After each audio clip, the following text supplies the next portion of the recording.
പല്ലിൽ കമ്പിയിടുന്നത് സർവ്വസാധാരണമാണ്. നിര തെറ്റിയതോ ക്രമമില്ലാത്തതോ ആയ പല്ലുകൾ, മുമ്പോട്ട് ഉന്തിയ പല്ലുകൾ, പല്ലുകൾക്കിടയിലെ അസാധാരണമായ വിടവ് തുടങ്ങിയ പ്രശ്നങ്ങൾക്കാണ് സാധാരണ പല്ലിൽ കമ്പിയിടാറുള്ളത്.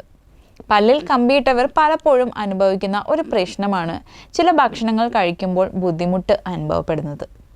ഡെന്റൽ ക്ലിപ്പുകൾ ഉപയോഗിക്കുന്നവർ നിങ്ങളുടെ ഭക്ഷണ തിരഞ്ഞെടുപ്പുകളിൽ കൂടുതൽ ശ്രദ്ധിക്കേണ്ടതുണ്ട്. അത്തരത്തിൽ പല്ലിൽ കമ്പിയിട്ടിരിക്കുമ്പോൾ കഴിക്കാൻ ബുദ്ധിമുട്ടുള്ള ചില ഭക്ഷണങ്ങളെ പരിചയപ്പെടാം. പോപ്കോൺ ആണ് ആദ്യമായി ഇതിൽ ഉൾപ്പെടുന്നത്. തിയേറ്ററിൽ പോയിരുന്ന് കാരമൽ ചീസ് പോപ്കോൺ കഴിക്കാൻ പലർക്കും ഇഷ്ടമാണ്. എന്നാൽ പല്ലിൽ കമ്പി അഥവാ ഡെന്റൽ ക്ലിപ്പ് ധരിച്ചിരിക്കുമ്പോൾ പോപ്കോൺ കഴിക്കാൻ ഏറെ ബുദ്ധിമുട്ടുകൾ ഉണ്ടാകാം. പോപ്കോൺ ചവയ്ക്കുമ്പോൾ പല്ലുകളിൽ വളരെയധികം സമ്മർദ്ദം ഉണ്ടാകും. അതിനാൽ അത്തരത്തിൽ ബുദ്ധിമുട്ട് തോന്നുന്നവർക്ക് വേണമെങ്കിൽ പോപ്കോൺ കഴിക്കുന്നത് ഒഴിവാക്കാം. സ്റ്റിക്കി മിഠായികളാണ് രണ്ടാമതായി ഉൾപ്പെടുന്നത്. ഡെന്റൽ ക്ലിപ്പ് ധരിച്ചിരിക്കുമ്പോൾ സ്റ്റിക്കി മിഠായികൾ കഴിക്കുന്നത് അവ ക്ലിപ്പിൽ ഒട്ടിപ്പിടിക്കാൻ കാരണമാകും. ഇത് നിങ്ങളുടെ പല്ലുകൾ വൃത്തിയാക്കുന്നതിൽ ബുദ്ധിമുട്ടാകുമെന്നും മാത്രമല്ല മോണ പ്രശ്നങ്ങൾക്കും കാരണമാകും.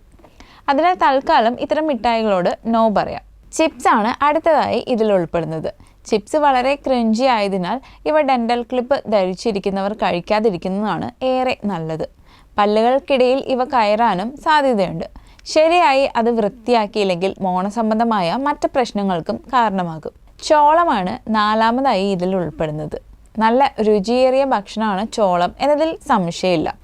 എന്നാൽ പല്ലിൽ കമ്പിയിട്ടിരിക്കുമ്പോൾ ഇവ കഴിക്കുന്നത് ചിലരിൽ അസ്വസ്ഥത ഉണ്ടാക്കാം. അത്തരക്കാർ ഇത് ഒഴിവാക്കുക. നട്ട്സ് ആണ് അവസാനമായി ഇതിൽ ഉൾപ്പെടുന്നത്.